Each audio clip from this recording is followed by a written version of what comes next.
വികസനമാറ്റം ആഗ്രഹിച്ച് കേരളത്തിലെ ജനങ്ങൾ വോട്ട് കുത്തി വിജയിപ്പിച്ചു വിട്ട കുറച്ചധികം മരവാഴകളുണ്ട് കേരളത്തിൽ. വയനാട് കള്ളാടിയിൽ ദുരന്തമുണ്ടായിട്ട് 14 ദിവസങ്ങൾ, ഇന്നോടെ കൂട്ടി 15 ദിവസങ്ങൾ പിന്നിട്ടിട്ടും ആ ദുരന്ത ബാധിതരെ തിരിഞ്ഞു നോക്കാതെയും അവർക്ക് വേണ്ടി വരുന്ന ആവശ്യ സഹായങ്ങൾ ഒന്നും എത്തിച്ചു കൊടുക്കാതെയും ഈ വായ്ത്താളം മാത്രം വിട്ടുകൊണ്ട് നടക്കുന്ന കൊങ്ങിക്കുട്ടന്മാരെയും കൂടിയാണ് നമ്മൾ കാണുന്നത്. ഒരു വീഡിയോ നിങ്ങളെ കാണിച്ചു തരാം. കണ്ടിട്ട് നമുക്ക് എന്തായാലും ബാക്കി വീഡിയോയിലേക്ക് വരാം.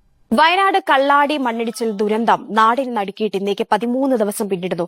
എന്നാൽ അധികാരികളുടെ വാഗ്ദാനങ്ങൾ വെറും പാഴ്വാക്കായി. മരിച്ചവരുടെ ആശ്രിതർക്കും പരിക്കേറ്റവർക്കും സർക്കാർ പ്രഖ്യാപിച്ച ധനസഹായം ഇനിയും ലഭിച്ചിട്ടില്ല. ചികിത്സയ്ക്ക് പോലും പണമില്ലാതെ ദുരിതത്തിലാണ് ദുരന്തത്തെ അതിജീവിച്ചവർ. മരണത്തിന്റെ വക്കിൽ നിന്നും തലനാരിഴയ്ക്കാണ് മീനാക്ഷി എസ്റ്റേറ്റിലെ സെൽവരാജും കൂടമ്മാളും ജീവിതത്തിലേക്ക് ഓടിക്കയറിയത്. എന്നാൽ ആ ഓട്ടം ചെന്ന് അവസാനിച്ചത് തീരാത്ത ദുരിതങ്ങളിലേക്കാണ്. അപകടത്തിൽ കൂടമ്മാളുടെ കൈക്ക് സാരമായി പരുക്കേറ്റിരുന്നു. 13 ദിവസമായി ഇരുവരും പണിക്ക് പോയിട്ട്. അന്നന്നത്തെ അന്നത്തിന് വക കണ്ടെത്തിയിരുന്നവർക്ക് ഇന്ന് മരുന്നിന് പോലും പണമില്ലാത്ത അവസ്ഥയാണ്. തുടർ ചികിത്സ നടത്താനാകാതെ ഈ കുടുംബം ആകെ പ്രതിസന്ധിയിലാണ്.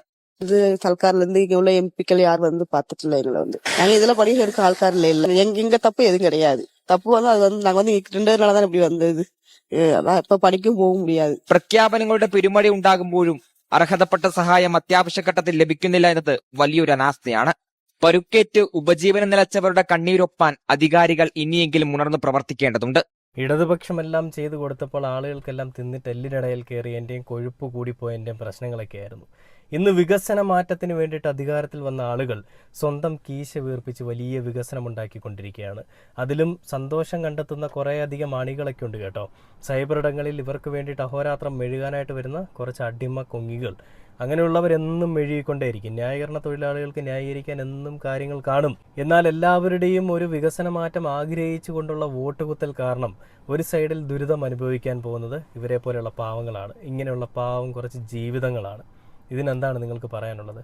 ഈ ന്യായീകരണ തൊഴിലാളികളെ നിങ്ങൾ എന്തെങ്കിലുമൊക്കെ വായ്ത്താളം വിടുന്ന സമയത്ത് ഇങ്ങനെ കുറച്ച് ജീവിതങ്ങൾ നമ്മുടെ മുൻപിൽ ഇല്ലാതെയായി പോകുന്നുണ്ടെന്നൊരു കാര്യം നിങ്ങൾ മറക്കരുത്. എന്തും മെഴുകിക്കും, ഒരു പ്രശ്നമൊന്നുമില്ല. പിണറായി വിജയനെതിരെ എന്തും നിങ്ങൾക്ക് പറയാം, ഒരു പ്രശ്നവുമില്ല. പക്ഷേ അയാൾ കൊടുത്തതിൻ്റെ ഒരു പാതിയെങ്കിലും കൊടുക്കാൻ നിങ്ങളോട് സാധിക്കണം. എന്നിട്ട് വന്ന് വായ്ത്താളം അടിക്കണം.